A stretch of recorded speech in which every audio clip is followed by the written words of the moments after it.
Bienvenue sur mon podcast Au cœur des possibles. Je m'appelle Anaïs et ma vie a changé quand j'ai décidé de changer de regard sur elle et de vivre depuis l'espace du cœur. Après des années d'exploration intérieure et de voyage, je suis devenue coach et créatrice d'espaces de métamorphose. Je suis convaincue que nous grandissons beaucoup plus vite grâce au soutien du groupe. Je crois profondément en la force de la communauté sur un chemin d'éveil de conscience et d'ouverture du cœur. Ce podcast est donc offert à celles et ceux qui souhaitent, comme moi, voir la vie avec le cœur et grandir avec audace, souveraineté et prospérité.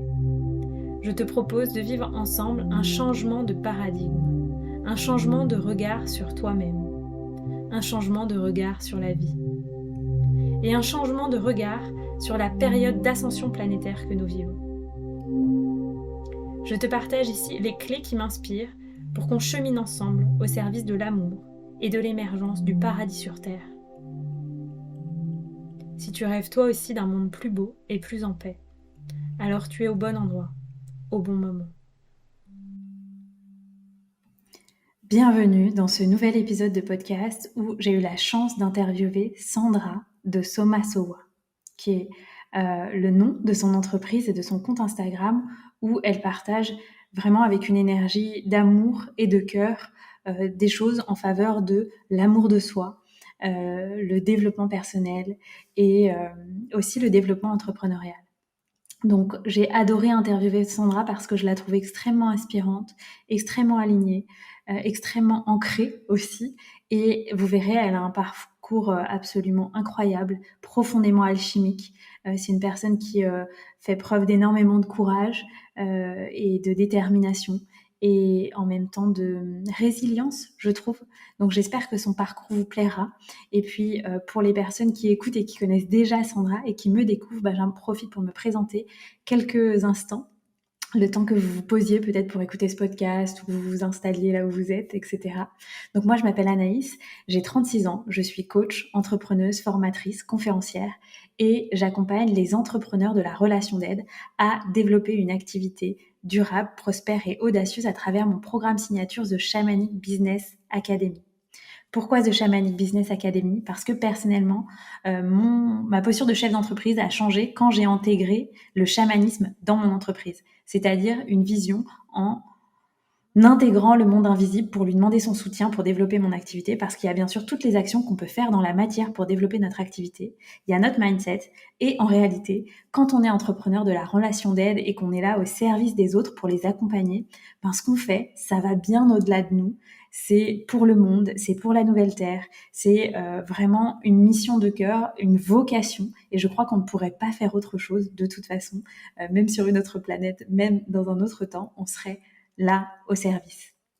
Et donc, c'est en intégrant cette vision dans mon activité que les choses ont complètement changé. Et donc, je transmets une approche du business qui est vraiment intégrative. Pourquoi je vous dis ça ? Parce que j'intègre bien sûr une approche de stratégie business qui pour moi est indispensable, avec lequel on a besoin de faire la paix quand on est entrepreneur du bien-être et parfois on est très dans le yin.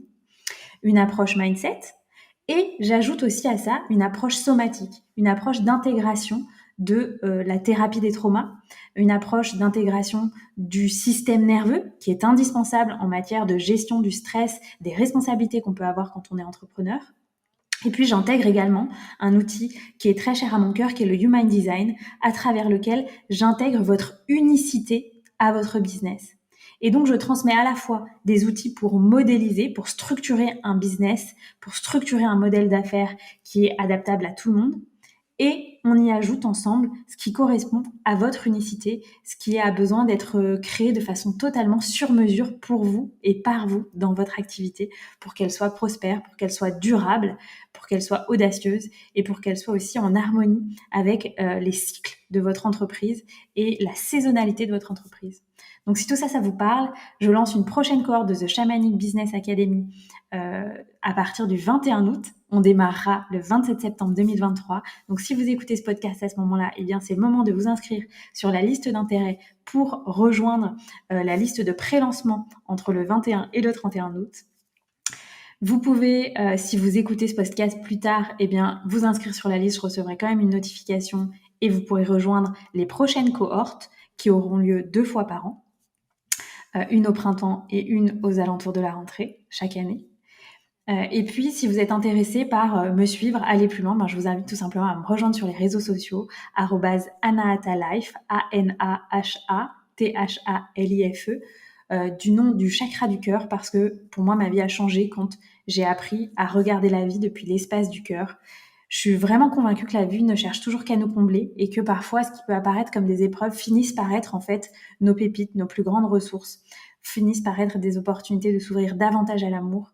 Et c'est vraiment le message principal que je veux transmettre à travers ce podcast, c'est revenir dans son cœur, au cœur des possibles, pour devenir créateur avec cette énergie d'amour qui nous soutient et avancer ensemble vers la nouvelle terre, notamment avec les entrepreneurs de la relation d'aide qui aident et soutiennent toutes les personnes qui en ont besoin dans cette période de grande ascension planétaire et de grands changements qu'on vit.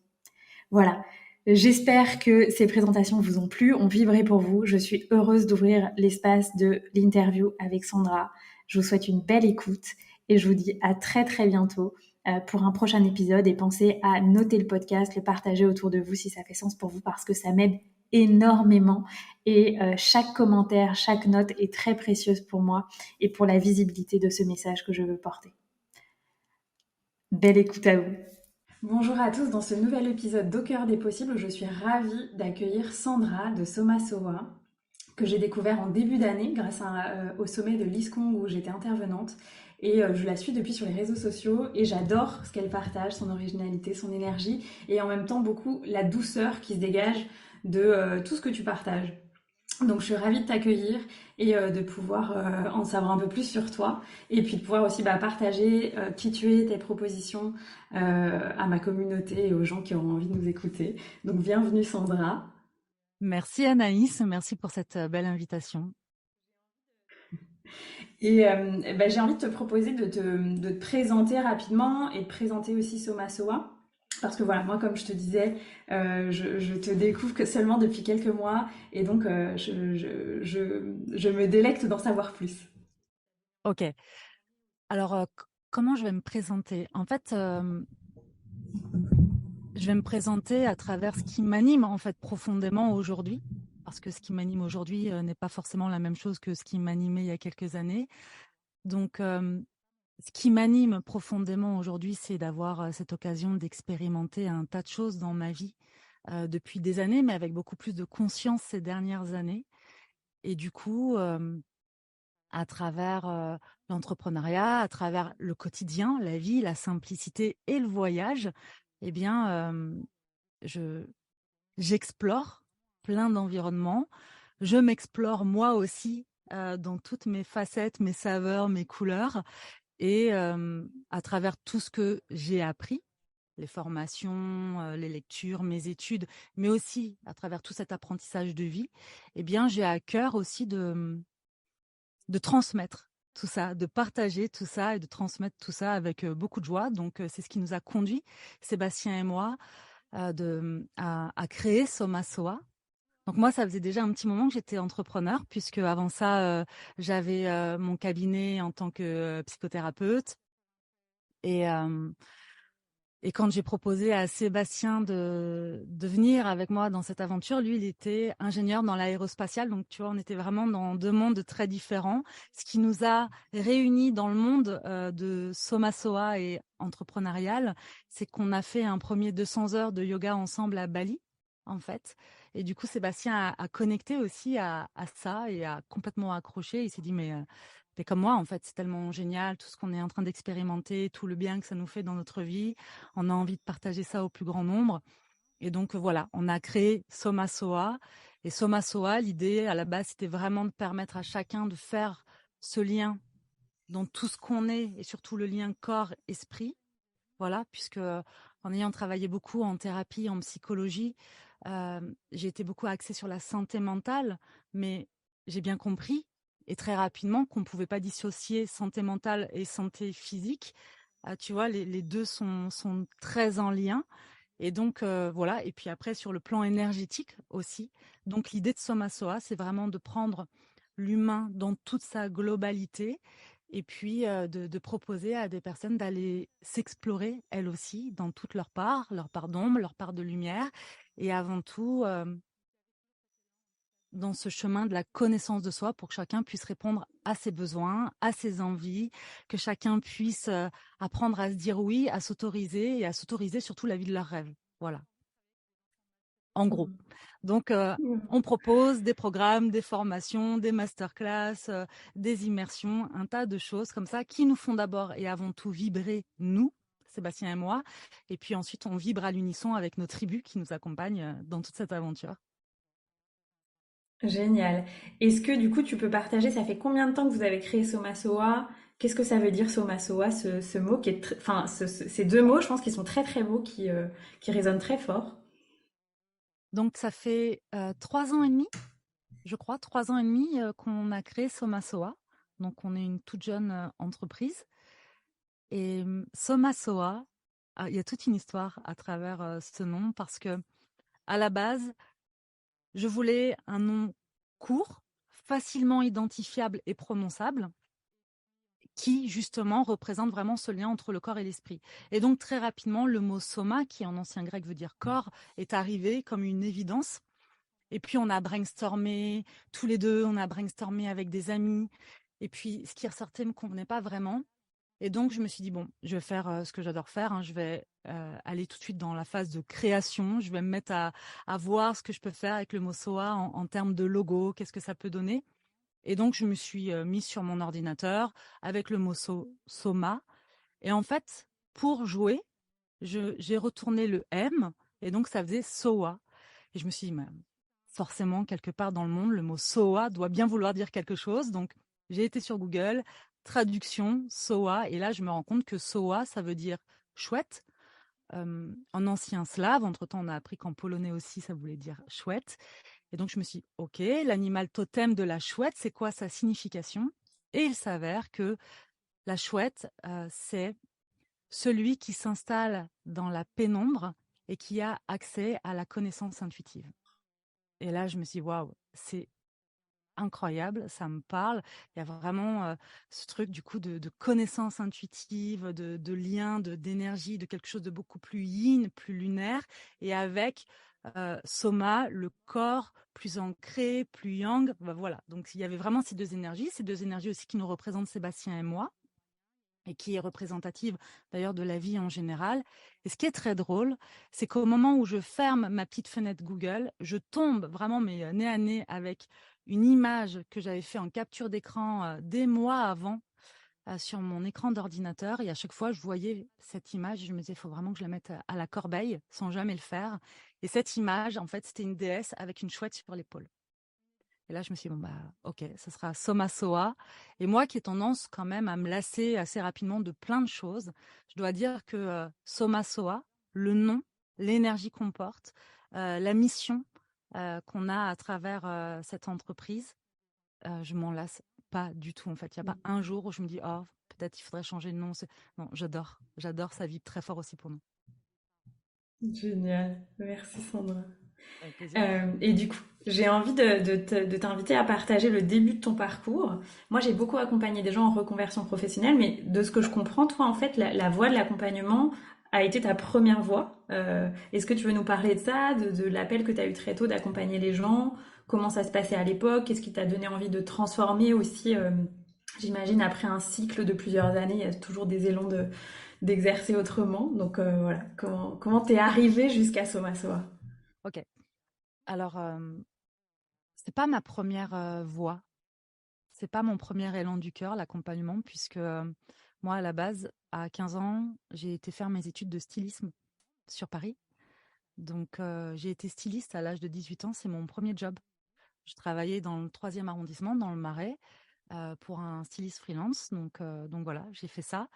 Et j'ai toujours adoré dessiner depuis que j'étais gamine. Enfin, c'était vraiment un exutoire. Il y avait deux choses, moi, qui me permettaient de m'évader de cette enfance chaotique et maltraitante, c'était et le dessin et la lecture. Voilà, c'était vraiment deux choses qui me permettaient de me mettre dans mon monde, de m'épanouir dans mon monde.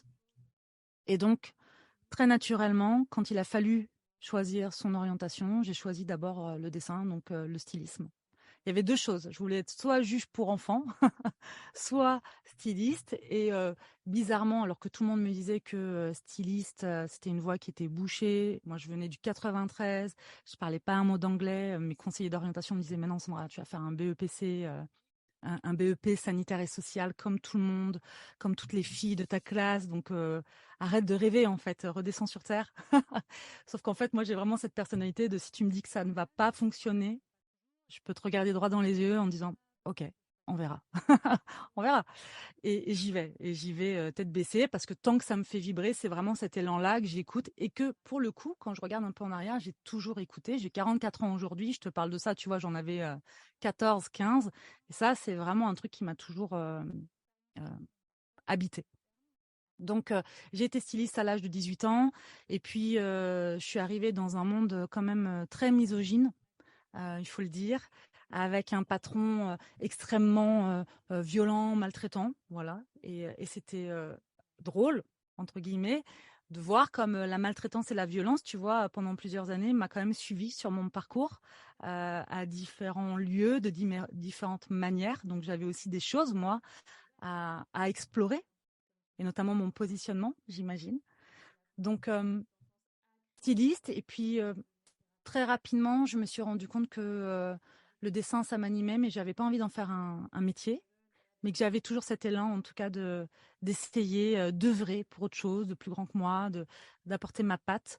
Et très clairement, à l'âge de 20 ans, je me disais que j'allais sauver les enfants. Enfin voilà. Donc j'avais envie de travailler avec des enfants maltraités, euh, probablement aussi pour aller venir aussi consoler un peu la petite fille qui avait été maltraitée en moi. Donc, j'ai atterri dans un foyer départemental du 93 à l'âge de 20 ans. Ouais, à l'âge de 20 ans. Et ça a été mon premier job. Donc, je travaillais avec des enfants âgés de 8 à 13 ans. Et j'ai fait ça pendant longtemps, en fait. J'ai travaillé donc pour l'aide sociale à l'enfance. Et puis ensuite, j'ai accompagné des SDF, des personnes SDF, donc sans domicile fixe, qu'on accueillait donc à l'AFTAM, dans des bâtiments pour la réinsertion. Je déteste ce mot-là, vraiment. Euh, mais c'était l'intitulé du poste. Et puis ensuite, j'ai travaillé avec les ados. Et puis ensuite, j'ai travaillé en AED, donc action éducative à domicile, en Vendée. Entre-temps, j'avais quitté le 93 pour être en Vendée. Et tu vois, je te parle de ça, j'ai déjà 30 ans. Donc, j'ai passé une bonne partie de ma vie dans le social. Entre-temps, je me suis formée, j'ai repris des études à distance à la fac de Rennes, notamment pour me former à la psychologie. Je me suis formée aux thérapies brèves, à l'hypnose pendant 3 ans à Nantes. Et donc, en étant à l'AED, donc Action éducative à domicile, j'intervenais auprès des familles en difficulté quand il y avait des signalements pour éviter les placements en foyer. Et puis, suite à un événement particulier, j'ai voulu arrêter. Je me suis dit que c'était pas pour ça que j'avais fait ce travail-là. Tout simplement, j'ai suivi une petite fille, vraiment, 8 ans, et pour des raisons financières, machin, enfin, tout ce qui aujourd'hui fait que pour moi, l'aide sociale à l'enfance, faut s'accrocher aujourd'hui quand on a envie d'être éduqué, vraiment. Vraiment, vraiment, parce que c'est devenu une entreprise avec un prix de journée, avec un rendement, et on perd les valeurs humaines, et c'est bien dommage. Mais du coup, un suivi qui s'est arrêté. Je n'ai pas envie, quand j'appelle, tu vois, l'aide sociale à l'enfance en me disant cet enfant-là est en danger, il faut un placement en urgence, qu'on me dise est-ce qu'il y a un danger de mort imminent? Bah, c'est quoi le danger de mort imminent? Parce que si j'appelle, c'est qu'il y a une urgence. Et il y a une réalité de manque de moyens, il y a une réalité de maltraitance des salariés, une maltraitance des usagers, enfin bon bref. Et je pense que c'est un peu à l'image de plein de choses aujourd'hui dans le monde dans lequel on vit, dans la société dans laquelle on évolue. Je vais pas faire ma révolutionnaire ici, c'est pas le propos. Du coup, ça m'a donné envie de créer ma propre voie, de sortir des sentiers battus. À l'époque, une EduxP qui se met à son compte pour accompagner les familles, c'était du jamais vu. J'ai été pas mal pointée du doigt, mais moi, c'est ce qui résonnait. Donc, en fait, j'ai ouvert mon premier cabinet, j'accompagnais les familles. Parce que je me disais un truc très simple, en fait, on œuvre auprès des enfants, mais c'est bien, mais les enfants, ils ne s'éduquent pas tout seuls. Donc en fait, je vais aller œuvrer avant tout auprès des parents pour les accompagner, pour qu'ils puissent avoir peut-être plus d'outils, plus de connaissances, se sentir mieux pour mieux élever leurs enfants, dans le sens apprendre à être un meilleur mauvais parent, parce que je crois qu'il n'y a pas de parents parfaits, mais il y a souvent l'idée d'accepter qu'on fait parfois plus comme on peut que comme on veut, mais voilà, j'avais besoin d'œuvrer aussi pour la bientraitance, et donc je le faisais de cette manière-là. Et puis ensuite, je me suis dit, bah, avant d'être parent, tu es avant tout un couple. Donc je me suis formée à la thérapie de couple. Puis je me suis dit, ouais, mais avant d'être un couple, tu es un individu. Et donc voilà, mes études de psycho, la thérapie brève, l'hypnose m'a beaucoup aussi aidée. Puis tout mon enseignement, mon propre enseignement, mon expérience a fait que voilà, j'ai ouvert mon cabinet en 2012. Et c'était chouette, j'aimais beaucoup ça. D'ailleurs, j'ai toujours des patients qui sont là dans nos tribus aujourd'hui, et ça, c'est vraiment chouette. Les tout premiers qui m'ont fait confiance, j'ai beaucoup de gratitude d'ailleurs pour ça. C'est pas évident quand on se lance au début. Et voilà, donc j'ai fait ça pendant pas mal d'années, donc depuis 2012. Et puis aujourd'hui, bah, je suis la cofondatrice de Soma Soa. Donc entre-temps, il y a eu plein de formations, il y a eu plein de choses. Je me suis mise entre-temps à me passionner pour la photographie. Donc, j'ai photographié des femmes pour, euh, pour développer l'estime de soi. Qu'est-ce que j'ai fait d'autre? J'ai fait des sites internet. Alors, je me suis retrouvée vraiment là-dedans par le plus grand des hasards, parce que je faisais mes propres sites internet. Donc, les gens me contactaient en me disant, mais qui a fait votre site internet? Et quand je disais c'est moi, bah, est-ce que vous voudriez bien faire le mien? Puis en fait, ça me permettait de revenir aussi à de la créativité, vraiment à de la création. Et ça me plaisait, ça a toujours fait partie de ma vie. Donc, et puis, face à toutes ces personnes qui comprenaient pas toujours et qui pensaient que j'étais instable parce que je passais peut-être d'une idée à l'autre, et j'ai toujours, comme je te disais, suivi l'élan de mon cœur.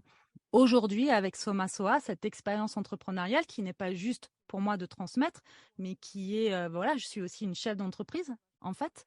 Eh bien, je me rends compte que toutes ces expériences tout le long de mon parcours m'ont permis, en fait, de faire ce que je fais aujourd'hui, que ce soit sur le plan euh, du très pragmatique organisation, sur le plan de la créativité, faire nos sites internet, communiquer, et puis après tout le savoir et toute l'expérience qu'aujourd'hui j'ai à cœur de transmettre au plus grand nombre.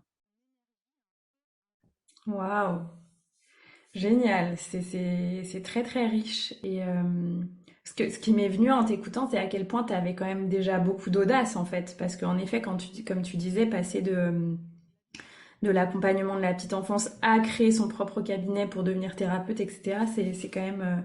Enfin, il y a beaucoup d'audace dans ton parcours. Même je trouve très jeune, voilà, d'être devenue styliste, etc.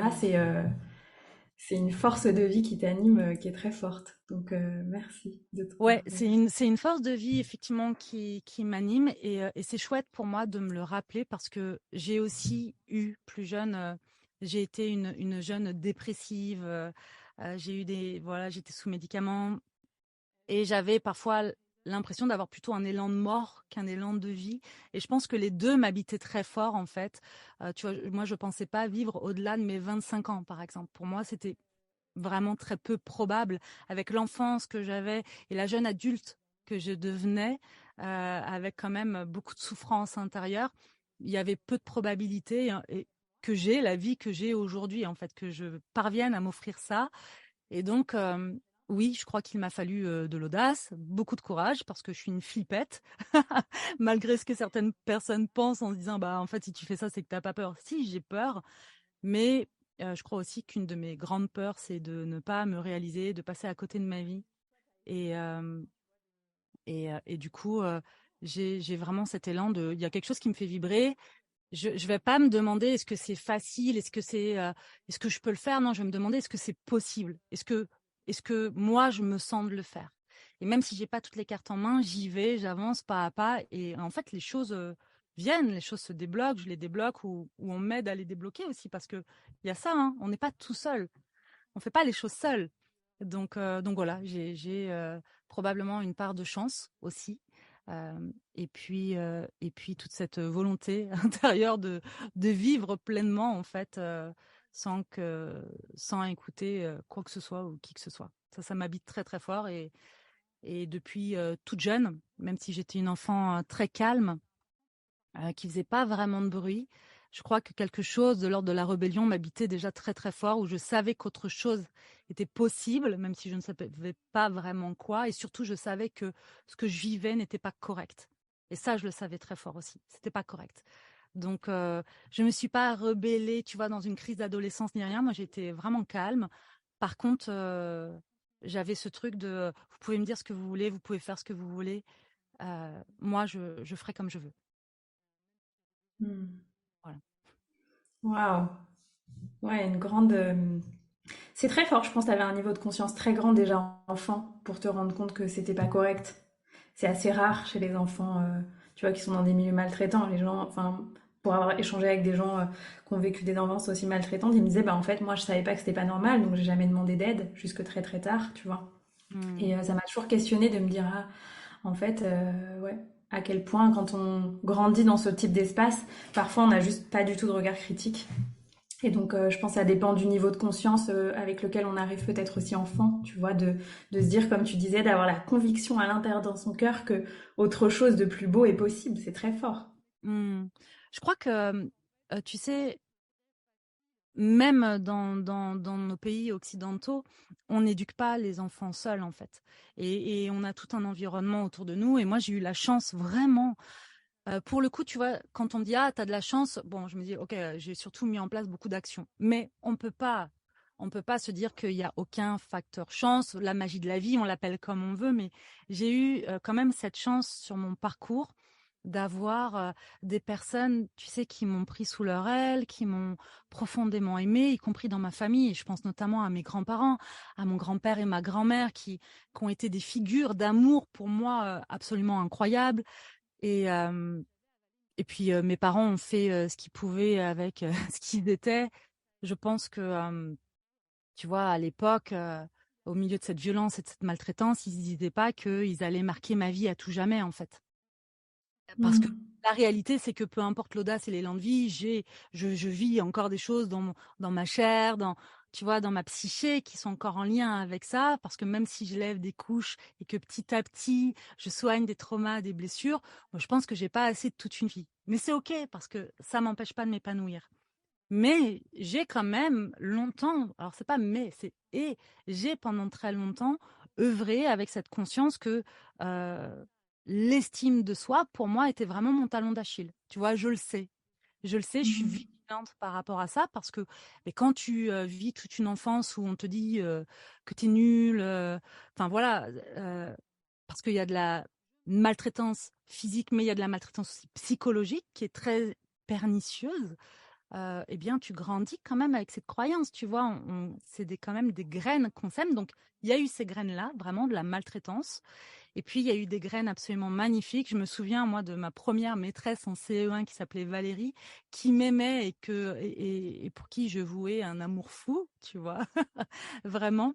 Et puis, tout le long de mon chemin, j'ai vraiment eu cette chance d'avoir des personnes comme ça, très ressources sur mon chemin.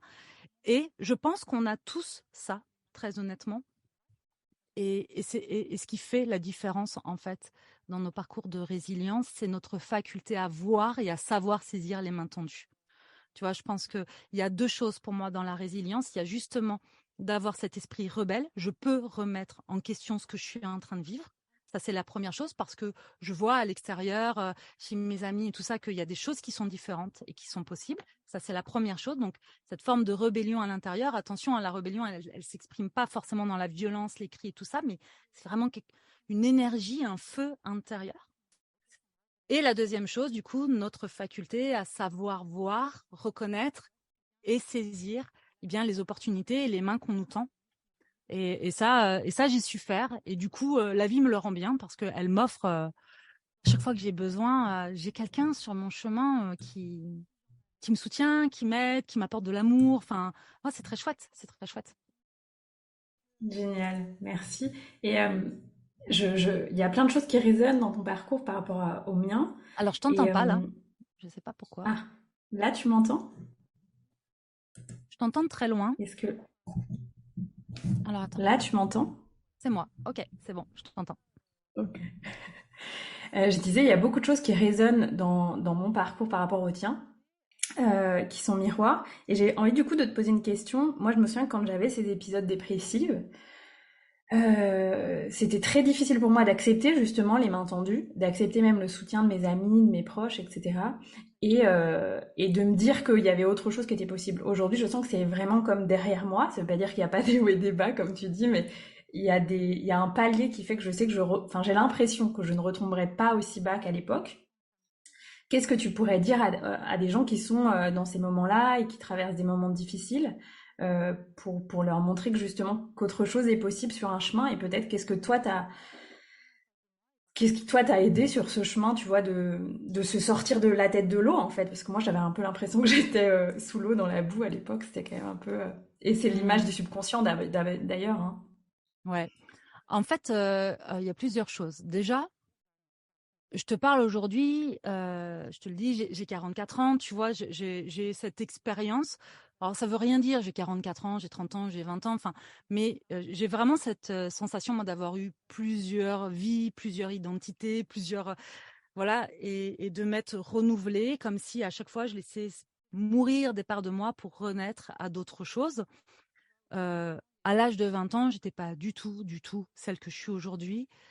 Hem, à l'âge de 18 ans, et je vais vraiment partager ça avec beaucoup de transparence parce que je pense que c'est important, parce que parfois on regarde une personne, et surtout à travers les réseaux sociaux, et on s'imagine, tu vois, que, c'est toujours au top du top, que ça a été facile et que ça devrait être comme ça, sinon c'est que c'est pas normal. Enfin, non, pas du tout. En fait, moi, à l'âge de 18 ans, j'ai fait une première grosse dépression. J'ai été voir un médecin généraliste qui m'a mis sous antidépresseurs et tout ça. Et à partir de là, j'ai continué, moi, à vivre des gros traumatismes, et notamment avec, au sein de ma famille, et notamment avec mes parents, même si j'avais déjà quitté la maison parce que je suis partie à l'âge de 18 ans. Euh, et j'ai eu une grosse prise de médicaments. Voilà, j'ai fait une première tentative de suicide en fait à l'âge de 19 ans, je crois, et j'ai eu un premier lavage d'estomac. Et à la suite de ça, en fait, j'ai fini avec un espèce de pilulier bourré de médoc pour dormir, pour l'anxiété, pour la dépression, pour me réveiller. Enfin voilà, j'avais 21 médicaments à prendre par jour, très clairement. Et donc, on parle beaucoup de l'alcoolisme, on parle des drogues, voilà, telles qu'on les connaît, mais on parle peu des médicaments en tant que drogue. Et c'est une vraie drogue où les prescripteurs sont nos médecins, en fait. Donc, en fait, c'est une drogue qui est très facile à trouver. Et je dis ça avec le sourire, mais ça a été la traversée de l'enfer. Vraiment, ça a été une traversée de l'enfer, parce que ce qui se passait, c'est que je vivais à l'intérieur de moi des émotions tellement fortes, avec une charge émotionnelle tellement forte. J'avais tellement de souffrance, tellement de sentiments d'injustice. Ça me réveillait la nuit en pleurs, et je supportais tellement pas ça qu'en fait, dès que je ressentais quelque chose dans mon corps que je n'avais pas envie de ressentir, mais je prenais un premier médicament, genre un Xanax, un premier, et puis ça passait pas dans la demi-seconde, bah, un deuxième, puis dans la demi-seconde, un troisième, un quatrième.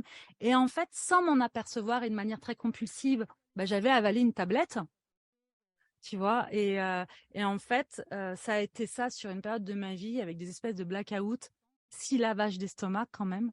Non pas parce que je voulais mourir, mais parce que ne voulais plus souffrir.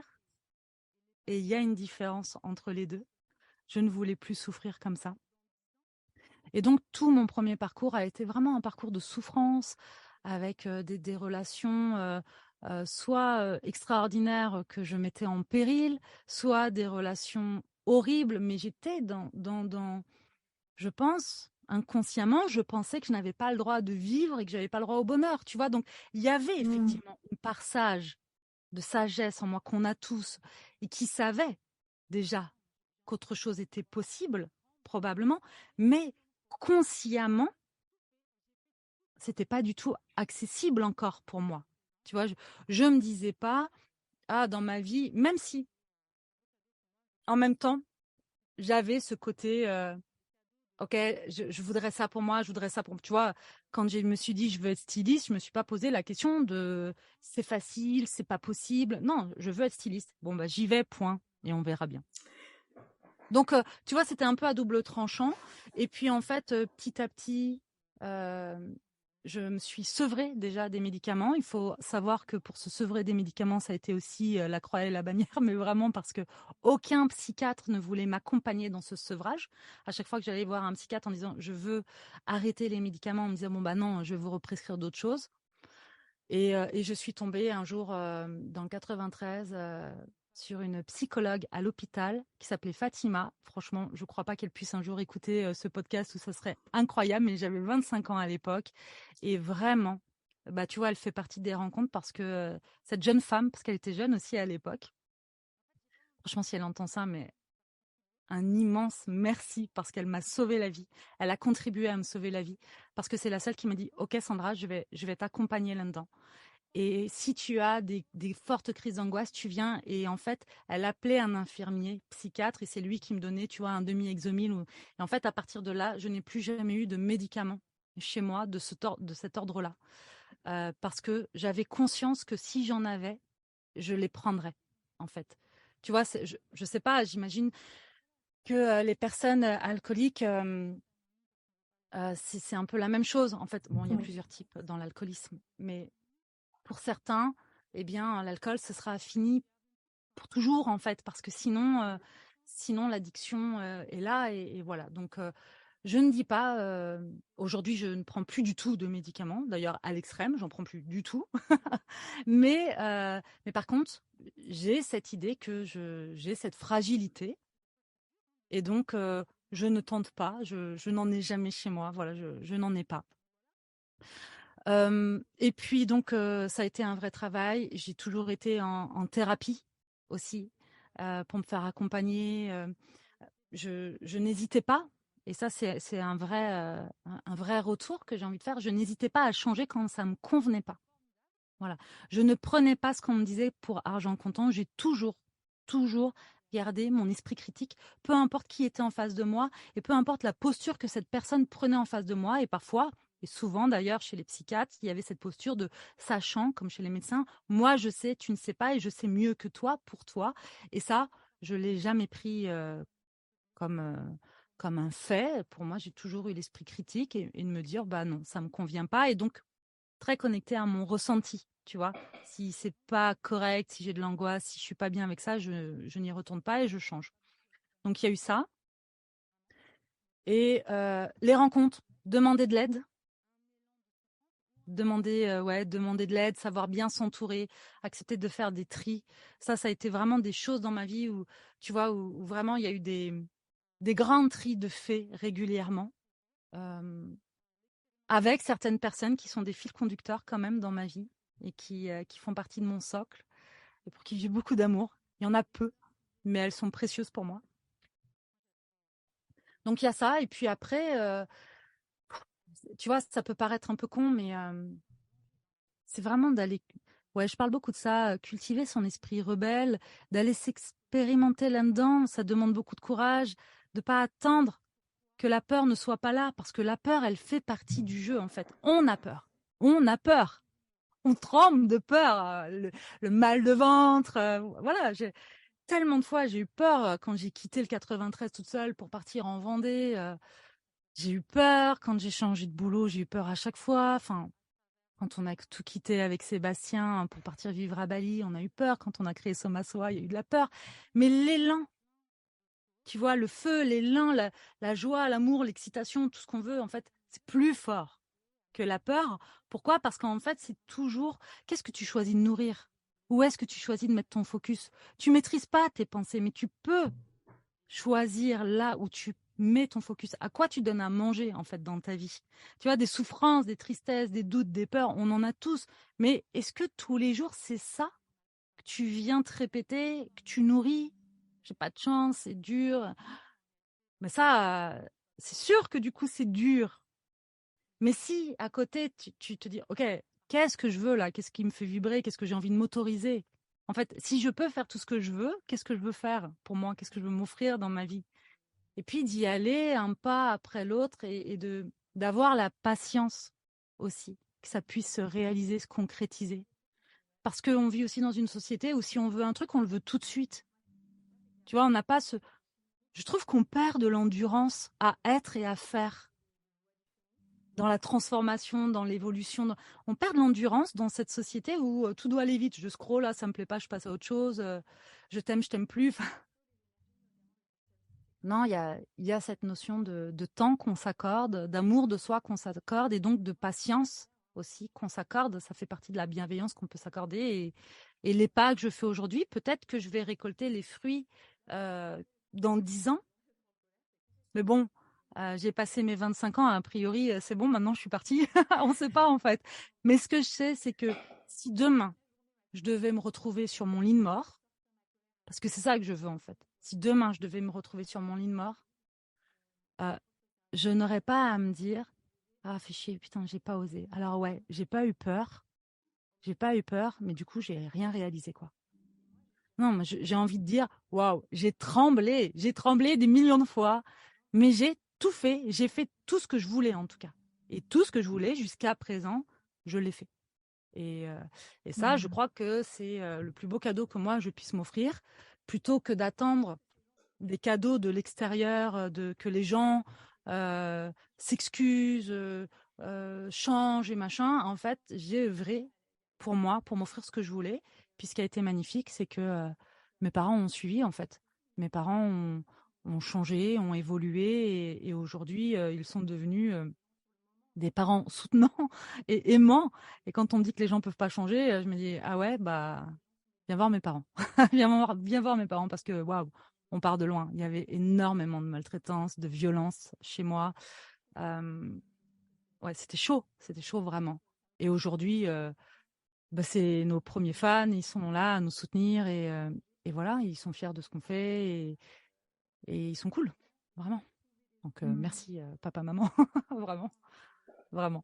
Donc voilà, je sais pas si j'ai vraiment répondu à ta question, mais en fait, j'ai pas envie de donner des outils particuliers parce que tu vois, en fait, il n'y a pas de recette magique pour arrêter de ressentir.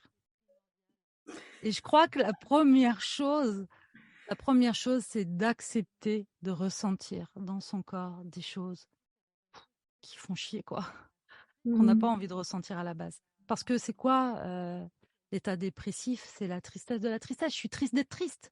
Je supporte pas d'être triste, donc je suis triste, tu vois. C'est comme les grosses colères. Je suis en colère d'être en colère. Et en fait, toutes ces émotions qu'on rejette, qu'on réfrène en nous parce qu'on veut pas les ressentir, on passe à côté de soi, on passe à côté de notre vie et on se diminue. Donc, pour moi, il y a vraiment et avant tout un travail de connaissance et d'acceptation de soi. Et ça peut passer par le fait de s'observer avec le plus de transparence possible, sans se raconter des histoires, parce qu'on a quand même beaucoup tendance à se raconter des histoires pour se protéger, et puis parce qu'on est humain. Puis parce que des fois, c'est dur de se dire des vérités à soi-même. On a notre ego qui est un peu en PLS quand même. Donc voilà, c'est plus facile de projeter nos problèmes sur l'extérieur, de se dire que c'est de la faute des autres. Enfin voilà, bon bref. Et ne pas hésiter donc à se faire accompagner. Moi, je suis tombée sur des thérapeutes et des psys pourris et sur des gens absolument formidables. Donc, ne pas hésiter à, voilà, à changer et à demander de l'aide. Et puis ensuite, ce qui est venu en seconde partie dans ma vie et ce qui m'a fait beaucoup de bien, c'est de m'autoriser à prendre du plaisir dans la vie, même si je n'avais pas tout soigné. Tu vois. Parce que parfois, on attend d'avoir soigné toutes ces blessures, tous ces traumas pour s'autoriser la jouissance, pour s'autoriser le plaisir, pour s'autoriser la joie, pour s'autoriser tout court, en fait. Et non, on peut s'épanouir même quand on a encore des blessures et des traumas. Heureusement, parce que sinon, on ne serait pas beaucoup à s'épanouir. Vraiment. Donc, et au contraire, ça peut être un élan de souffrance ou un élan de vie. Encore une fois, il y a un feu intérieur qui nous donne l'élan de vivre encore plus parfois. Donc, s'appuyer là-dessus pour, euh, pour s'autoriser ça, le plaisir, l'expérimentation dans des choses très simples du quotidien. Très clairement, et ça je ne l'ai pas dit, mais je tiens à le dire, ma manière aussi d'exorciser certaines peurs, parce que moi, avec l'enfance que j'ai eue, la relation à l'autre, elle a été extrêmement compliquée. Pour moi, l'autre était un danger dans la relation. Euh, et donc, je me suis passionnée pour la psychologie humaine parce que j'avais besoin de comprendre pourquoi l'humain était aussi complexe et qu'est-ce qui faisait qu'il pouvait être capable du pire comme du meilleur. Tu vois, j'avais besoin d'appréhender ça. Et je pense que parfois, on a besoin de comprendre ce qui se passe en nous et autour de nous dans nos interactions avec le monde qui nous entoure. Ça fait du bien. Et ensuite, pouvoir reconnecter à ses ressources, donc à travers le corps. Il y a eu le yoga après pour moi, la respiration, enfin voilà.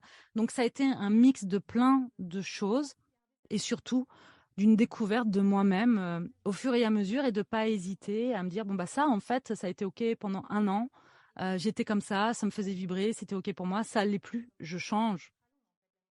Et j'ai envie de dire qui même me suivent, tu vois, les gens qui sont ok, bah vous faites partie de ma vie, les gens qui n'aiment pas celle que je suis en train de devenir, bah ma foi salut en fait. Ça, j'ai jamais eu de mal pour ça non plus. J'aime très fort les gens qui sont dans ma vie et d'ailleurs je laisse rentrer peu de gens en réalité vraiment dans ma vie, tu vois, dans mon cercle très proche. Mais je les aime profondément ces gens-là.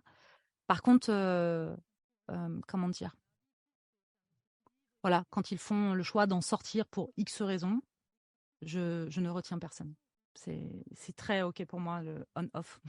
Voilà. Ouais. Waouh, merci beaucoup. Je pense que c'est déjà très très riche tout ce que tu as partagé, mais moi, ce qui me vient, c'est qu'il y a une grande énergie alchimique en toi, en fait, hein, comme tu disais, de renaissance et un peu de voix du phénix. En tout cas, je pense que ce que tu as partagé, ça donnera beaucoup d'espoir aux gens.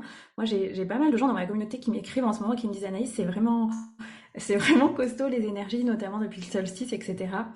Et, euh, et je trouve que voilà, dans ce que tu dis, dans l'écoute des émotions, même moi, parfois, je m'observe. Hein, en ce moment, je traverse des phases où je suis très connectée à la colère. Et voilà, et j'ai quelques outils, et puis parfois je suis juste là, bah en fait c'est ok d'être en colère, quoi. J'ai le droit d'être en colère, c'est complètement ok, peut-être ça va durer 2 mois, et c'est ok. Juste comment je l'expulse, et je la garde pas à l'intérieur de moi ou dans ma tête à ruminer toute la journée ma colère. Comment je peux me permettre de sortir ma colère avec des outils somatiques ou avec voilà ce que moi j'utilise. Mais je crois que ça c'est un grand message, comme tu disais, de s'autoriser, et je suis très émue de ce que tu as partagé par rapport aux médicaments, parce que je pense que c'est encore très tabou en France. Et moi, j'ai rencontré récemment des gens qui ont été accompagnés par des psychiatres pendant 25 ans. Et en termes de conscience, émotionnellement, ils sont au même stade qu'il y a 35 ans. Et quand j'ai vu ça, j'étais très en colère. Je me disais, mais en fait, qu'est-ce que ces gens ont proposé, tu vois, à leurs patients? Je comprenais pas, quoi. J'étais là, mais en fait, c'est quoi cette forme de thérapie? Je comprends pas. Et je me dis, c'est sûrement parce que voilà, si on se replace il y a 30 ans, tu vois, c'était un autre niveau de conscience. Peut-être qu'aller voir un thérapeute, c'était pas aussi accessible, mais il y a vraiment une forme, enfin, une part de moi qui comprend pas, en fait, cette façon d'accompagner les gens. Sur le moment, je comprends que ce soit utile, tu vois, pour éviter des drames.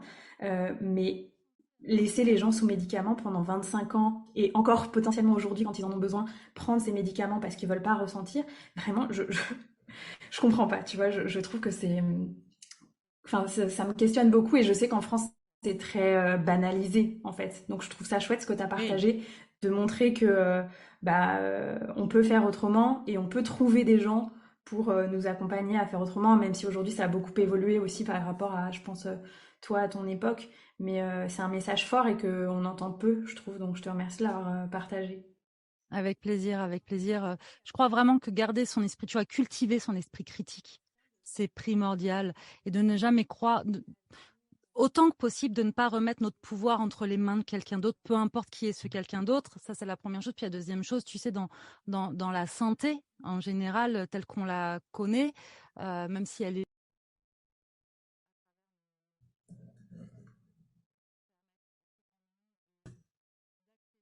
On peut peut-être dire quand même qu'il y a eu une coupure entre, On a été entre nous deux. coupé et donc On a été... on On reprend. reprend là où on en était de ce que tu partageais sur la psychiatrie, la Ouais. psychothérapie.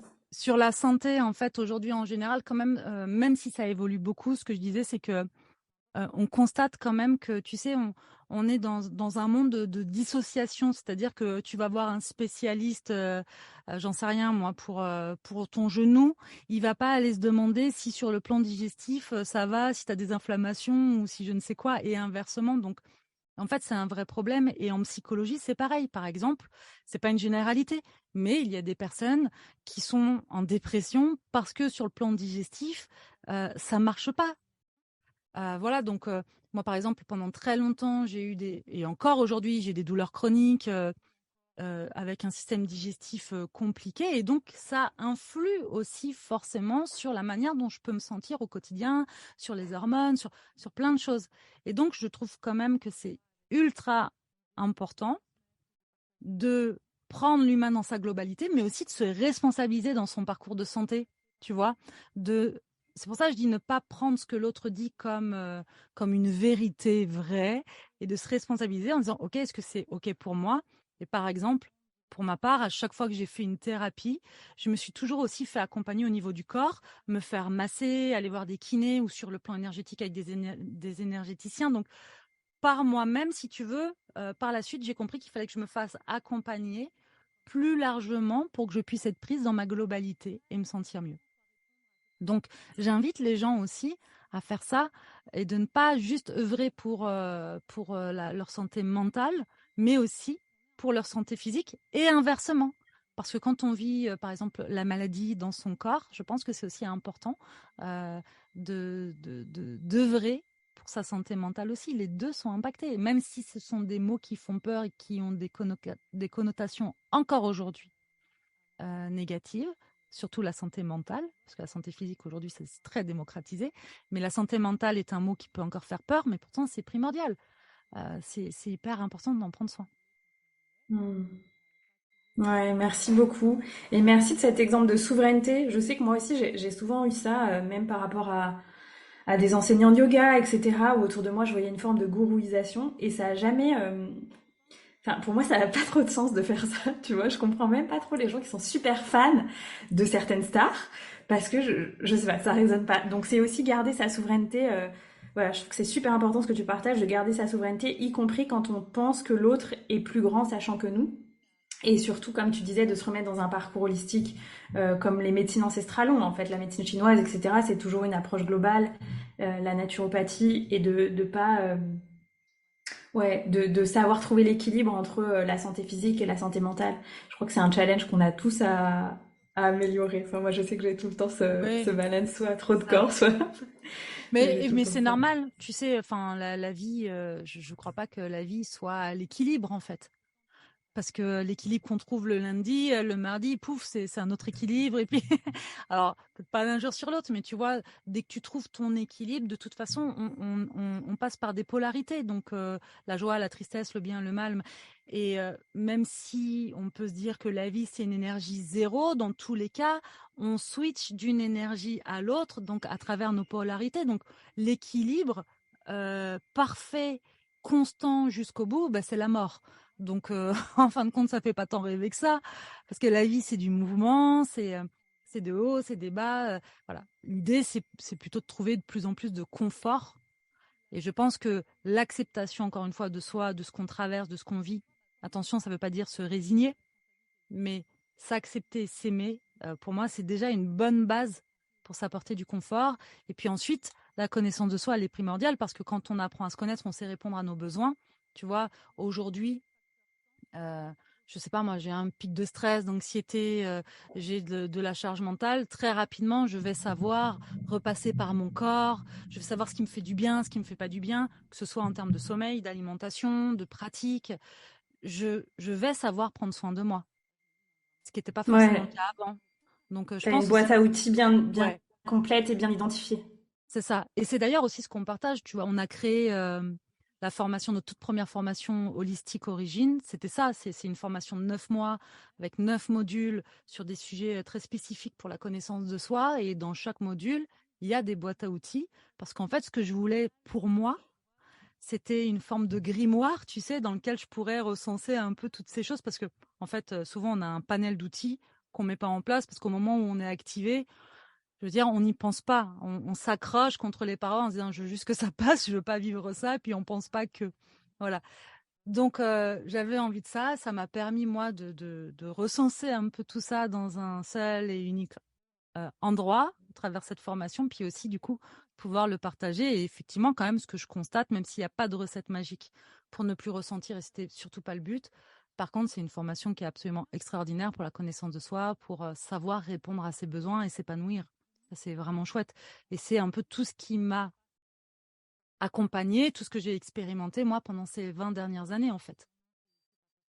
Que ce soit pour moi ou à travers les personnes que j'ai accompagnées.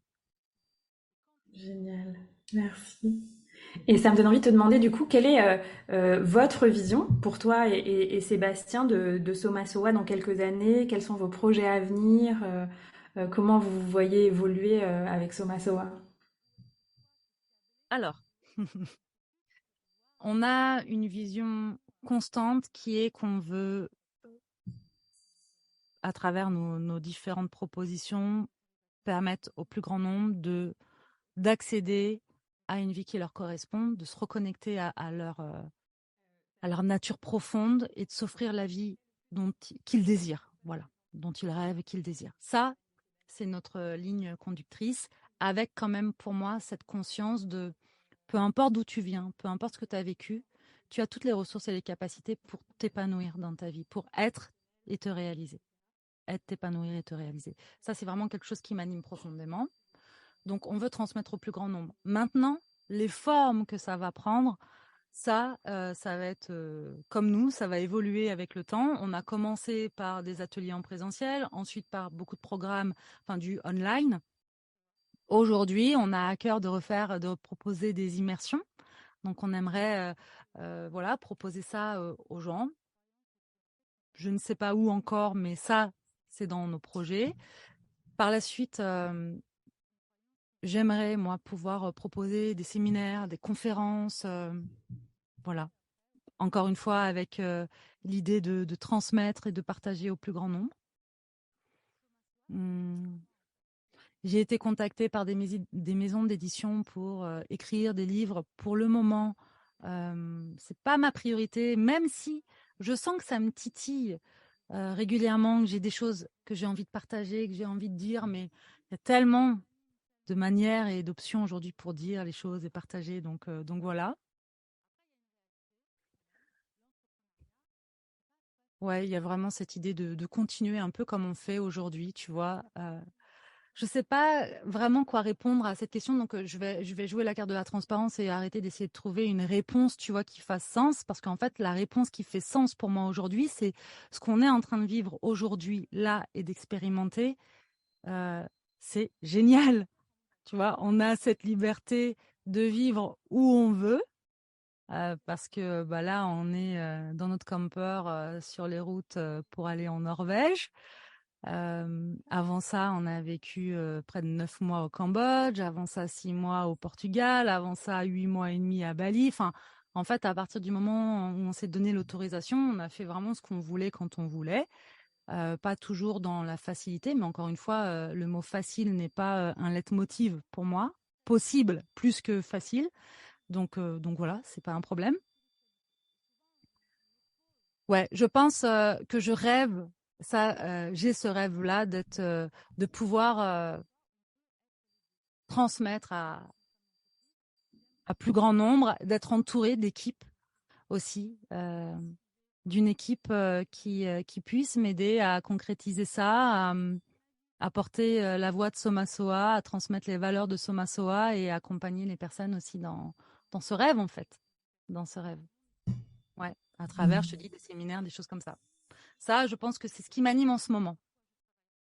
En plus de ce Génial. retour à la simplicité et à la nature, parce que ça, pour moi, franchement, c'est le plus grand luxe que je puisse m'offrir. Tu sais, pendant longtemps, en tant qu'entrepreneur, au début, on se disait, bon, ok, on y arrivera quand on aura fait tant de chiffres d'affaires. En fait, la réussite, ce sera quand on aura une équipe. En fait, la réussite, c'est quand...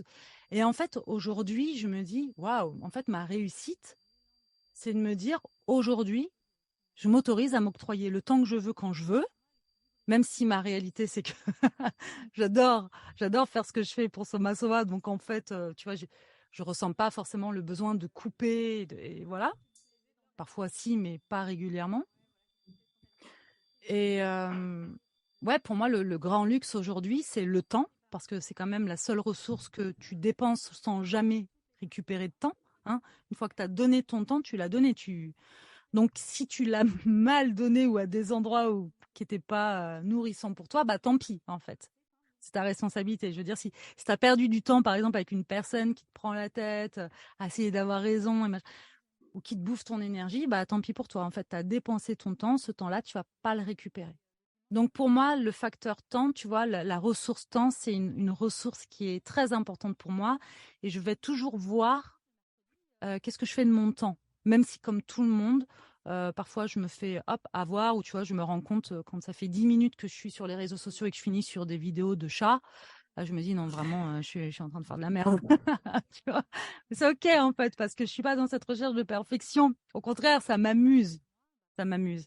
Et puis, je trouve que c'est bien aussi pour l'humilité de se dire qu'en fait, peu importe ce que tu sais, peu importe ton évolution, peu importe où t'en es, bah, il y a toujours des parts de toi qui sont plus dans l'ombre, des parts de toi qui font des bêtises, entre guillemets, des parts de toi qui font mal, qui sont maladroites.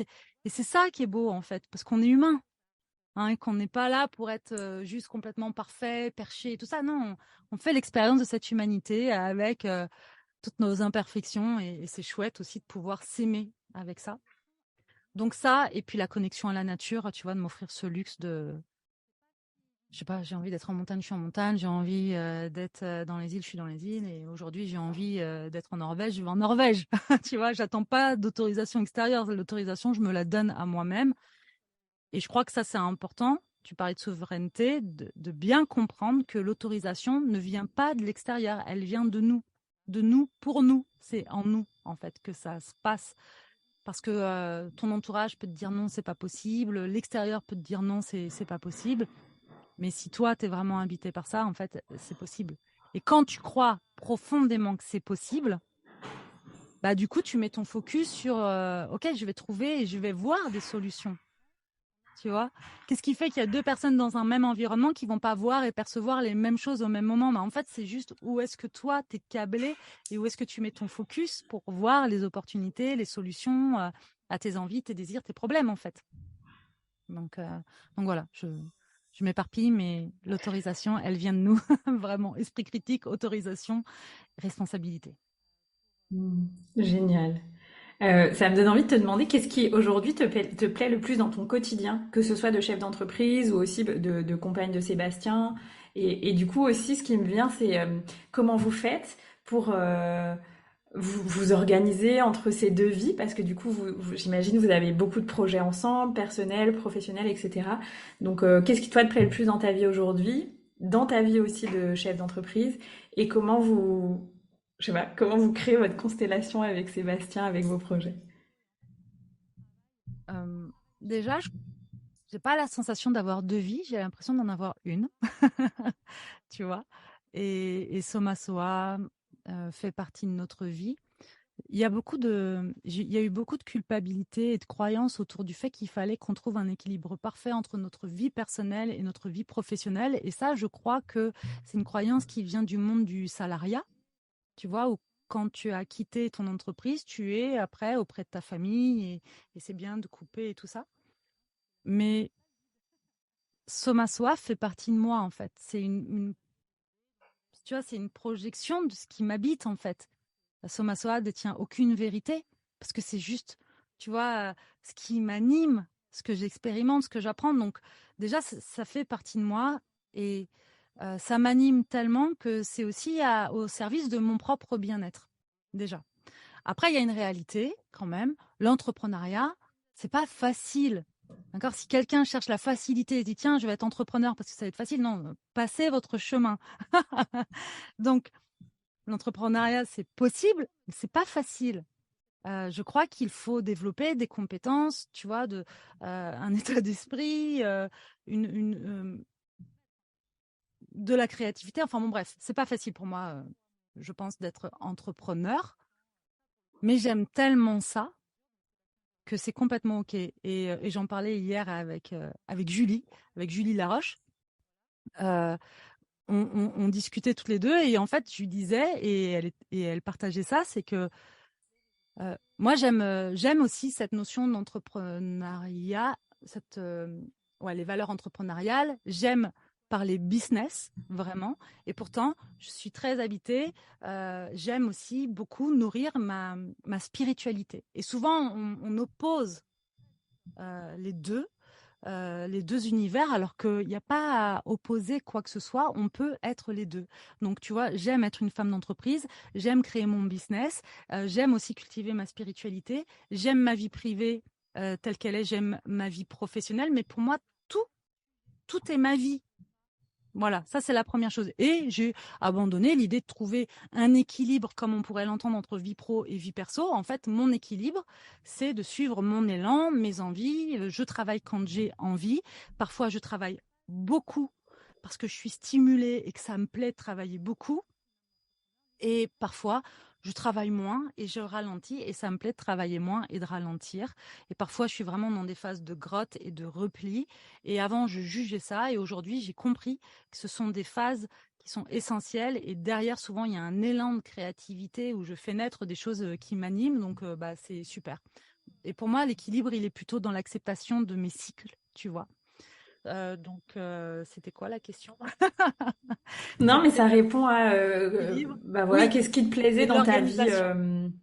ouais, Donc, voilà, qu'est-ce qui te plaisait dans ta vie de chef d'entreprise? Du coup, c'est bah, la liberté, le fait de pouvoir suivre tous tes élans, de pouvoir vivre ouais, toutes les parts de toi, en fait. C'est ça que tu dis. C'est que c'est dans la vie ça, que tu t'es créée, tu peux vivre toutes les parts de toi et que tu te exactement. poses plus la question que j'ai souvent aussi avec d'autres amies entrepreneuses. Et une de mes amies m'a souvent répondu ce que tu réponds, qui est, en fait, ce mythe de l'équilibre, c'est un mythe. Mais Il oui, faut mais le laisser tomber. en fait, je crois qu'il faut être en paix avec ce qui nous anime. Tu vois, la dernière fois, quand on est arrivé du Cambodge, on était chez des amis et le dimanche, Sébastien ouvre son ordinateur et notre ami dit: «Ah ouais, le dimanche». Ouais, le dimanche, mais on le subit pas ça. Par contre, le mercredi, peut-être pas. Tu vois? C'est OK. En fait, je pense que c'est intéressant de se poser la question, en fait, si je coupe là avec le brouhaha, le bruit du monde extérieur, avec ce qu'on me dit, tu vois, les injonctions, les machins et tout, qu'est-ce que je veux moi? Qu'est-ce qui est juste pour moi? Ce qui est juste pour moi, parfois, c'est de passer du temps à répondre, à être en contact avec des gens, et j'adore ça à travers les réseaux, les machins et tout. Et puis parfois, c'est de tout couper et d'aller me baigner, me promener, ou juste de rien faire, de glander et de regarder les petites lumières qui scintillent parce que je trouve ça trop beau et que voilà. Tu vois, et je suis habitée par ces deux choses-là. Et donc, mon équilibre, encore une fois, c'est de répondre à ça, de répondre à l'élan du moment. Ça, c'est la première chose. Ensuite, en termes d'organisation, notre organisation, elle bouge tout le temps parce que nous, on bouge tout le temps. Euh, c'est pas si évident que ça parce qu'il y a beaucoup de fantasmes autour des nomades digitaux. Il y a beaucoup de fantasmes autour du voyage, et ben c'est comme l'entrepreneuriat, ça peut faire rêver sur les réseaux sociaux, mais c'est comme pour tout. Il y a la part agréable, confortable et tout ça, puis il y a l'autre part qui est challengeante, qui est inconfortable, qui est se balader avec son matos de travail partout. Les routines, tu vois, avoir une routine quand tu es toujours en train de déménager, c'est pas si facile. En fait, le choix du camper aujourd'hui, pour nous, c'est génial parce que ça, il y a l'idée de continuer à bouger, d'explorer ce qu'on a envie d'explorer, les environnements qu'on a envie d'explorer. Et en même temps, on a notre petite maison partout avec nous, donc on n'est plus dans nos valises.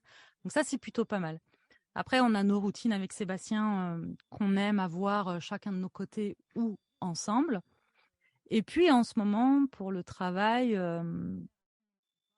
on est un peu, on ralentit un petit peu parce que on n'a plus de transmission en ligne pour nos formations et ça fait du bien parce que depuis qu'on a sorti notre première formation Holistic Origin, eh bien, il n'y a pas eu un seul mois sans transmission en live. Avec quand même là, on a fini l'année scolaire entre guillemets un peu très intense parce qu'il y avait aussi Holistic Business avec une rencontre de 3 heures par semaine plus une rencontre bonus par semaine qui durait bien 2 heures. Donc 5 heures d'enseignement plus une fois par mois Holistic Origin, plus la communication sur les réseaux sociaux. Et en fait, quand je te dis le travail, il y a le travail effectif que je compte, je suis derrière mon ordinateur, mais il y a tout ce qu'on ne perçoit pas, qui font partie de la vie entrepreneuriale. Nous, on n'a plus d'équipe et c'est un choix aujourd'hui. Donc, ça veut dire qu'on fait tout nous-mêmes. Donc, même si je suis en train de contempler là le fjord devant lequel on est stationné, qui est absolument magnifique, eh ben, c'est génial parce que je m'octroie cette liberté, cette contemplation. Mais comme je crée de l'espace, eh bien, l'espace donne lieu aussi à des idées qui pop-up, hein, parce que la nature n'aime pas le vide. Donc, en fait, je crée du vide, je crée de l'espace, et ben, j'ai des idées, donc je vais les noter. Et en fait, c'est pour ça que je te dis qu'il y il y a pas de vie, il y en a qu'une. Je suis en train de contempler, je suis avec mon amour, je suis avec mon deuxième amour qui est ma chienne, Poppy. Et puis on est en train de kiffer le moment présent et hop, il y a une idée. Et puis tout d'un coup, il y a l'amour de Soma Soa qui est là, l'amour des gens et j'y vais. Dans l'organisation ensuite pure et dure de Soma Soa, Sébastien, lui, va être vraiment axé sur tout ce qui va être opérationnel le plus possible pour me décharger le plus possible de cette partie-là, même si j'en fais encore, pour être vraiment dans ma zone de génie qui est de transmettre en fait, tu vois. Après, je fais encore de l'opérationnel, trop à mon goût, mais ça tend, ça pour le coup, ça tend à s'équilibrer au fur et à mesure. Donc Sébastien gère aussi tout l'administratif et le financier. Et ça, c'est une vraie chance pour moi parce que je n'aime pas ça du tout. Voilà. Et, euh, et à côté, moi, je gère tout l'esthétisme, la création de l'univers, les réseaux sociaux, la communication. C'est moi la vision. En fait, je suis la vision, Sébastien est le comment. Il y a le pourquoi et il y a le comment, il y a la vision, il y a le voilà et le fait de rendre les choses possibles. Donc ça c'est chouette. Voilà, je crois qu'on aime beaucoup ça. On est très différents, Sébastien et moi. Je ne sais pas si tu peux faire plus différent. Donc on est vraiment très différents. Et Sébastien, par exemple, lui, autant moi je suis persuadée d'avoir une âme d'entrepreneur, si je peux dire ça comme ça. J'aime ça. Tu vois, si demain Soma Soa devait s'arrêter pour X raisons, il n'y a pas de sujet pour moi, je ne serai pas salariée. Je ne reviendrai pas dans le monde de l'entreprise. Je créerai autre chose. Je suis une créatrice dans l'âme, vraiment. Je créerai autre chose. Tellement de choses que je peux créer et que j'aime dans ma vie qui m'animent profondément que c'est pas du tout un problème pour moi. Sébastien, lui, il le dit, il s'en cache pas. Il n'a pas du tout une âme d'entrepreneur. Lui, il a une vraie culture de l'entreprise. Et ce qu'il aime, c'est vraiment de se mettre au service de projets qui font sens pour lui. Donc en fait, s'il est dans cette aventure avec moi, c'est parce qu'il y trouve du sens, mais sans moi qui impulse ça, il créerait pas Soma Soa, il continuerait pas Soma Soa, il est très au clair avec ça. Voilà. Et c'est tant mieux parce que du coup, on a vraiment trouvé notre équilibre à travers ça. Génial. Et j'ai envie de te poser une dernière question. Je crois qu'on en avait déjà un petit peu parlé toutes les deux, mais je sais qu'il y a eu un grand élan pour toi de visibilité ces derniers mois. En fait, il y a eu un gros boom d'abonnés sur Instagram, etc. Et je crois que tu me partageais que ça a juste évolué parce que ta posture intérieure a évolué. Et beaucoup de gens, moi j'accompagne beaucoup d'entrepreneurs qui débutent et qui me disent: ah mais tu vois Anaïs, j'ai que quelques abonnés, qu'est-ce que tu veux qu'il se passe, etc. Déjà, bon, moi je trouve que les gens ne s'imaginent pas que quand on a 200 abonnés, enfin imaginez-vous devant une salle avec 200 personnes, c'est énorme, tu vois. Donc c'est pas donné à tout le monde. Euh, mais du coup, j'avais aussi envie de partager aux gens parfois qu'un changement de posture antérieure, ça permet un changement ou pas d'ailleurs, hein, parce que je trouve qu'il faut pas non plus être dans la course aux abonnés et être complètement OK avec ce qui est là déjà et faire avec l'impact qu'on peut avoir via le digital ou en fait via son propre réseau humain autour de soi, hein, parce que parfois on en oublie ce réseau-là. Mais voilà, j'avais envie que tu partages à quel point c'est aussi une autorisation intérieure que tu t'es donnée et que c'est ça qui a fait bouger les choses et l'énergie pour vous. Ouais, vraiment. J'ai pas de recette magique là pour le coup, ça c'est sûr. À part ça, euh, déjà j'ai été plus constante. Peut-être que ça a été tu vois, la différence plus pragmatique. J'ai été plus constante. Mais en fait, c'est même pas vrai dans le sens où, si tu veux, il y avait d'autres fois où j'étais plus constante sur plusieurs mois et puis ça donnait rien en fait. Sauf que tout d'un coup, je me suis donné l'autorisation d'être moi-même et de partager vraiment d'une manière qui me convenait sur des sujets qui m'animaient sans, comment dire, en faisant la paix sur le principe que de toute façon, tout le monde ne m'aimerait pas. Tu vois, t'as beau essayer, de toute façon, tout le monde ne t'aimera pas. Voilà. Même en étant juste toi et en fermant ta bouche, déjà, il y a des gens, tu leur envoies des choses. Donc, franchement, je me suis dit, mais moi, j'ai jamais cherché à convaincre les sceptiques, j'ai toujours cherché à parler aux gens pour qui ça vibrait. Donc, j'ai pas envie qu'on m'aime. Je m'en fiche des potes, j'en ai. Tu vois, c'est pas ce que je veux, c'est pas ce que je recherche. Même si je trouve que Instagram est un outil merveilleux et ça va dépendre beaucoup de ce qu'on en fait et de l'énergie qu'on y met. Mais moi, j'ai fait des rencontres merveilleuses via Instagram, voilà, de gens qui font partie de mon environnement aujourd'hui. Mais j'ai aussi conscience que parfois je dérange les gens et que de toute façon que j'essaie de plaire à tout le monde ou pas, ça ne fonctionne pas ça. Donc je mets mon focus sur ce qui me plaît et sur ce qui m'anime encore une fois. Ça a toujours été ma ligne de conduite. Donc je vois pas pourquoi sur tu vois les réseaux sociaux j'ai fait différemment. Probablement parce que tu ne vois pas en vérité qui te regarde derrière, tu vois. Tu postes un truc, on en parle beaucoup avec Carole. Carole, qui est devenue vraiment une amie aussi aujourd'hui, qui est coach Instagram sur les réseaux. Et je pense que c'est elle qui, tu vois, qui a débloqué ce truc.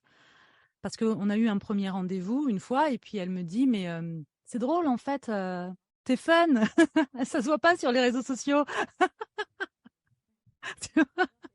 Et en fait, je me souviens qu'on discutait avec une amie qui me disait, mais c'est fou quand même parce que les personnes qui rentrent dans votre tribu, en fait, ils vous suivent, quoi. Ils sont là, ils sont présents, ils sont engagés, ils sont à vos côtés. Et c'est vrai que vraiment, il y a ce truc-là. Mais en fait, je me suis rendu compte que la manière dont je discute, la manière dont je transmets aux tribus, donc aux personnes que je vois sur mon écran ou pendant les immersions, tout ça, bah, c'est pas du tout la même énergie que quand d'un coup j'allumais ma caméra avec Instagram, je refaisais ma story 10 fois parce qu'il fallait que ce soit comme si parfait, machin et tout. Bah en fait, à un moment donné, tu perds ton essence. Je me positionne pas trop et machin. Alors que dans ma vie de tous les jours, je suis quelqu'un qui a des opinions, je suis quelqu'un de très tranchant, tu vois. J'ai cette douceur, oui, mais pas que. Je suis aussi quelqu'un de très tranchant qui, qui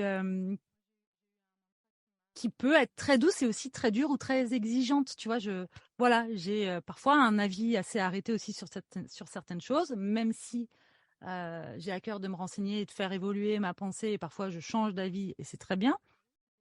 Mais voilà, je suis quelqu'un qui a de fortes convictions et qui est plutôt yang en fait dans ma vie de tous les jours.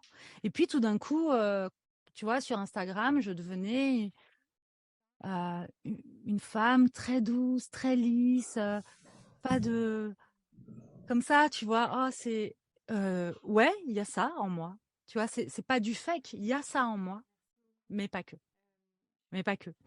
J'ai tendance à bousculer les gens, j'ai tendance à y aller, je tourne pas autour du pot, je dis les choses telles qu'elles sont. Et donc, je me suis autorisé ça. Et ça évolue encore parce que je continue de m'autoriser et de plus en plus et de plus en plus. Et je sais que nos réseaux sociaux vont évoluer avec cette énergie parce que plus je m'autorise à être moi et mieux c'est. Et, euh, et puis en fait, ce qui s'est passé, c'est que du coup, il y a eu une série de reels avec ce feu-là, cette énergie-là. Et ça s'est divulgué. Là, je sais pas ce qui s'est passé. Et en fait, c'est drôle parce que j'étais aussi dans tout un travail de manifestation, de machin, de OK, il se passe autre chose. Je vais y croire en fait. Je vais y croire. Et puis je me souviens qu'on était au resto au Cambodge avec un couple d'amis entrepreneurs. Et puis on s'était dit bon allez, tous les 100 abonnés, on a le droit à un dessert parce qu'on s'était fait un défi sans sucre. Voilà. C'est- chacun, chacun met du piment dans sa vie comme il veut.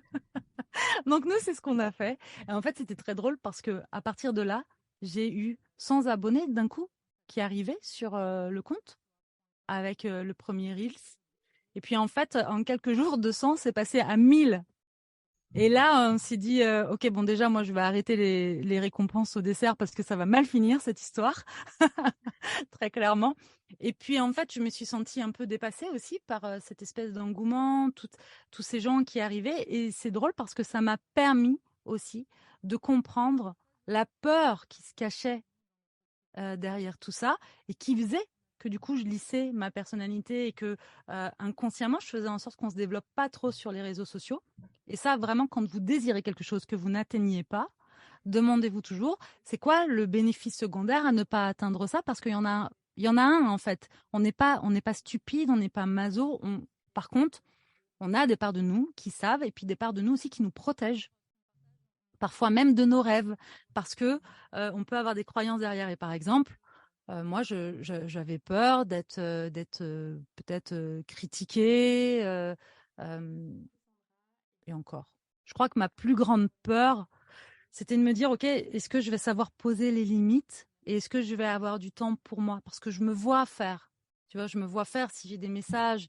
de personnes de notre tribu, je réponds en fait. J'ai du mal à me dire, bon, je réponds pas tout de suite, c'est pas le moment. Non, je réponds. Je réponds parce qu'en fait, quand je lis la question, tout de suite, j'ai le truc, l'énergie de répondre. Et si je le fais une heure après, j'ai plus la même énergie. Donc en fait, ce qu'il faudrait, c'est que je décroche de mon téléphone et que je ne lise pas. Ce serait une bonne chose. Mais bon, pour revenir à ça, je pense que du coup, j'avais cette crainte de est-ce que je peux prendre soin de moi en ayant une communauté plus grande, une tribu plus grande. C'est pareil pour les formations. Transmettre au plus grand nombre, ça veut dire plus de monde. Ça veut dire plus de sollicitations. Ça veut dire aussi des mécontents, tu vois, proportionnellement. Parce qu'aujourd'hui, on n'en a pas de mécontents, mais demain, on peut bien en avoir si on a encore plus de monde. Eh ben, il y avait cette part de moi qui n'était pas forcément OK avec ça, qui avait peur de ça. Donc, j'ai fait tout un travail sur cette croyance-là en me disant, OK, qu'est-ce qui est vrai? Qu'est-ce qui n'est pas vrai là-dedans? Bon, bah ça, c'est vrai, effectivement, il y a des gens qui peuvent venir et pas être sympas sur les réseaux sociaux. OK. De quoi je dispose en moi? C'est quoi mes ressources, tu vois, pour faire avec? Bah, je peux bloquer, j'ai pas d'énergie à mettre là-dedans, donc je réponds même pas et je bloque. Après, bah, plus de sollicitations. OK, bah, où sont mes limites? Qu'est-ce qui est correct pour moi? À qui je réponds, à qui je réponds pas? Par exemple, aujourd'hui, si je reçois 10 vocaux en message privé, ah ben, j'envoie tout de suite un message en disant: «Je vois ton message, je vais pas écouter, si tu veux, tu peux me l'écrire et je vais te lire. Mais je vais pas écouter 10 vocaux parce que 10 vocaux d'une minute sur Instagram, c'est 10 minutes de mon temps» et je le disais tout à l'heure, mon temps, c'est la ressource pour moi, mais pour tout le monde d'ailleurs, c'est la ressource la plus précieuse. Donc je dépense pas mon temps comme ça. Voilà et puis ensuite, bah, il y avait les croyances qui sont fausses et puis une fois que tu as compris qu'elles étaient fausses, bah, ma foi, tu passes à autre chose, quoi, tu vois?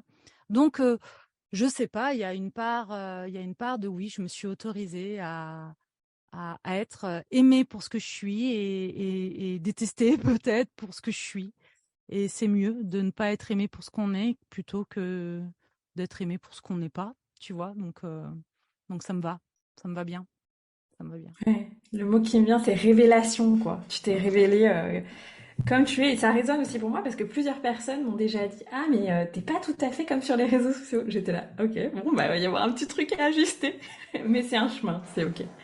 Ouais, ouais, je pense que c'est un chemin. Puis tu vois, à chaque fois que je passe une étape, je me dis ah bah en fait j'étais pas encore, il y avait encore des petites couches. Donc c'est le chemin de la vie, un pas après l'autre, on y va tranquille et je pense aussi que moins on se juge, plus on a d'énergie pour le mettre, pour la mettre là où ça compte, en fait. Hmm. Donc voilà, c'est bien, c'est bien. Merci. C'est un beau mot de la fin, le non-jugement. Hmm. Est-ce que tu veux partager quelque chose avant de terminer ou une invitation, une citation, enfin voilà, ce qui peut ce qui te, ce qui t'appelle?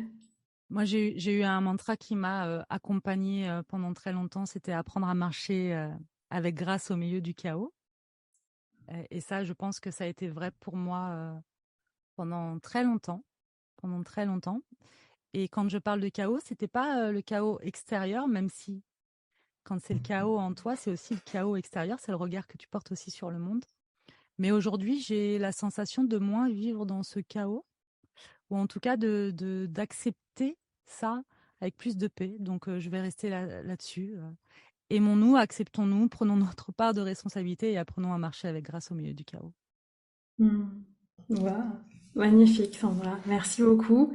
Je suis très heureuse d'avoir passé ce moment avec toi. Je pense que ça va aussi inspirer beaucoup de gens. Avec tous les messages que tu as pu partager, la richesse de ton parcours, que je trouve, ouais, il y a vraiment quelque chose de très très fort, de ce feu alchimique dans ton parcours. Donc merci beaucoup. Et bah, du coup, j'ai envie de te proposer d'inviter les gens. Je sais pas où c'est le plus simple. Est-ce que c'est sur Instagram justement que les gens peuvent te rejoindre? Est-ce que c'est ailleurs? Ou est-ce que tu as envie Sur d'appeler les gens Instagram, à te rejoindre? Ouais. sur Instagram, c'est très bien. Je partage plein de choses. Voilà, on offre déjà plein de choses, plein de contenus à travers des lives et tout ça sur Instagram. Donc venez nous rejoindre sur Instagram si vous en avez envie. Si des personnes veulent nous contacter, moi en tout cas, c'est plus facile aussi via les messages privés sur Instagram parce que j'y suis plus souvent. Donc et je peux répondre pour le coup par des vocaux. Voilà, même si je peux pas qu'on me fasse des vocaux, s'il vous plaît, me contactez pas avec des vocaux, mais écrivez-moi et je serai très heureuse de vous lire et je réponds à tout le monde. Vraiment, j'ai à cœur de répondre aux gens. Pour le moment, je peux encore me le permettre, donc je le fais. Et puis, via Instagram, il y a aussi notre site internet, somasoa.com, où les gens peuvent découvrir et notre univers et tout ce qu'on propose, que ce soit payant ou gratuit. Voilà, on propose un panel de choses pour accompagner l'humain sur le chemin de sa vie. Donc, allez voir si ça vous titille, si vous avez cette curiosité-là. Voilà. En tout cas, Mmh. je pense que Sébastien, je parle aussi en son nom, mais on sera très heureux de vous accueillir parmi nous dans notre tribu, parce on a cet amour de notre tribu très très fort. Donc voilà, bienvenue à tous ceux qui auront envie de nous rejoindre. Mmh. Merci Merci beaucoup à tous Anaïs. les deux. Et puis aussi, vous pouvez, je pense, suivre aussi vos voyages, parce qu'en fait, comme vous êtes tout le temps aussi en mouvement, je pense que c'est aussi Mm. très chouette. Ça peut inspirer les gens de se créer une vie d'autorisation. Oui, c'est ça. Hein, à travers ce qu'on partage, on n'est pas en train de partager le fait que de voyager, c'est génial et que c'est la clé, mais plutôt juste que, en fait, on peut s'autoriser la vie qu'on désire. Yes, magnifique. Merci beaucoup, Sandra. Et puis, tu seras la bienvenue pour revenir dans le podcast quand tu veux. Et je te dis à très bientôt. Merci Anaïs, merci à tous pour votre écoute. Merci Anaïs pour cette invitation, ça a été un vrai plaisir. J'espère que l'écoute de cet épisode avec Sandra vous a plu, vous aura inspiré pour son audace, aussi pour son acceptation de soi. Et il y a une surprise pour toutes les personnes qui sont arrivées jusqu'à la fin de cet épisode, puisque Sandra organise très bientôt un challenge de 7 jours de masterclass offerte. Et vous avez le lien pour vous inscrire dans les notes de l'épisode au moment où j'enregistre ce podcast, environ à la mi-août 2023. Donc j'espère que vous aurez l'occasion d'aller plus loin et d'expérimenter ce défi. Et puis si vous avez aussi envie d'aller plus loin dans mon univers où on va parler davantage d'entrepreneuriat, je vous invite à vous abonner à ce podcast, à me suivre sur les réseaux sociaux et à m'écrire si vous avez envie en message privé, puisque j'adore toujours échanger avec ma communauté et créer un lien intime avec chacun. Donc je vous dis à très bientôt en message ou à très bientôt pour un prochain épisode. Et je vous souhaite une très belle intégration de ce podcast. Un grand merci pour ton écoute de cet épisode. Je t'invite à noter le podcast sur ta plateforme de podcast préférée, laisser un commentaire, mettre un pouce en fonction de là où tu écoutes ce podcast et à le partager autour de toi. Ça me permet de vraiment recevoir l'énergie partagée dans le cadre de ce format qui est offert. Et si tu souhaites aller plus loin, je t'invite à tout simplement t'inscrire à la liste d'attente pour rejoindre The Shamanic Business Academy qui est dans les notes de l'épisode, pour être informé de façon privilégiée de l'ouverture des places pour la prochaine cohorte de ce programme pour entrepreneurs déjà lancés ou en lancement qui souhaitent créer des fondations solides pour un business durable, audacieux et prospère. Je vous dis à très bientôt pour un prochain épisode.